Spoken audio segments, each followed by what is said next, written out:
വീട്ടിലുണ്ടായിട്ടുള്ള ചാമ്പങ്ങ കേട്ടോ.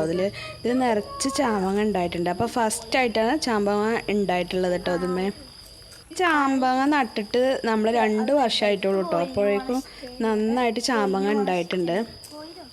ഇതുണ്ടായത് കണ്ടപ്പോൾ ഞാൻ നിങ്ങൾക്ക് കൂടി കാണിച്ചു തരാമെന്ന് വിചാരിച്ചിട്ട് ഞാൻ വീഡിയോ എടുത്തതാണ്.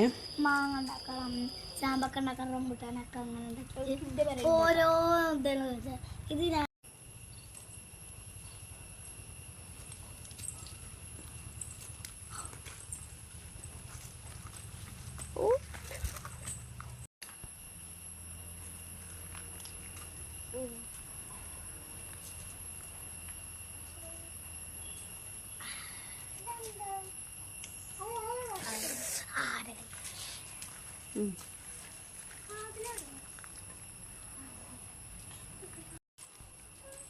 ആ സാധനങ്ങൾ വന്ന് കൊത്തും.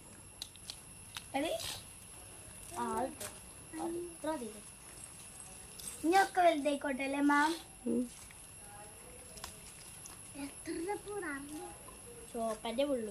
പണ്ടൊക്കെ സ്കൂളിൽ പഠിക്കുന്ന സമയത്ത് നമ്മൾ ചാമ്പങ്ങ കിട്ടുന്ന സമയത്ത് ചാമ്പങ്ങ ഉപ്പിലിട്ടിട്ടൊക്കെ കഴിച്ചിരുന്നു.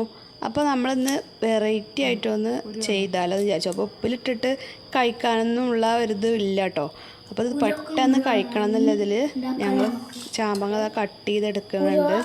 കൈ കൊണ്ട് തന്നെ ഇതുപോലെ ഒന്ന് കട്ട് ചെയ്തെടുത്തിട്ട് അതിലേക്ക് മുളക് പൊടി അതുപോലെ ഉപ്പ് ഇട്ട് കൊടുക്കുകയാണ്. അപ്പോൾ മുളക് പൊടി ഞാൻ കുറച്ചോളം ഇട്ട് കൊടുത്തിട്ട് കേട്ടോ. അപ്പോൾ എനിക്ക് അത്യാവശ്യം എരിവൊക്കെ വേണം. അപ്പോൾ കുട്ടികളും കഴിക്കണമല്ലേ വിചാരിച്ചിട്ട് ഞാൻ കുറച്ചോളം ഇട്ട് കൊടുത്തത്. ഇതിലേക്ക് കുറച്ച് വെളിച്ചെണ്ണയും ഒഴിച്ചു കൊടുക്കുകയാണ്. എന്നിട്ട് ഇത് നന്നായിട്ട് കൈ വെച്ചിട്ട് ഒന്ന് മിക്സ് ചെയ്ത് കൊടുത്തിട്ട് ഒന്ന് കഴിച്ചാലുണ്ടോ ഇത് ടേസ്റ്റാണ് കേട്ടോ. എങ്ങനെ ഉണ്ട് അഞ്ചുട്ടി?